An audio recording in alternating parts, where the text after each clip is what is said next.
Pak pas mesnatës, qyteti i Lushnjës është tronditur nga një shpërthim që ka ndodhur në lagjen Gafur Muço. Një sasi e vogël lëndë plasëse është vendosur në murin e jashtëm të një banese në katin e parë të një pallati 5 katësh.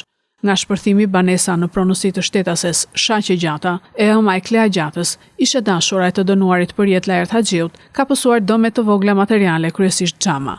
Policia dhe grupi hetimor kanë dokumentuar ngjarjen për të zbardhur dinamikën dhe kampjen e autorëve. Dyshohet se lënda plasëse është vendosur si një mesazh dhe jo për të kryer dëme të konsiderueshme.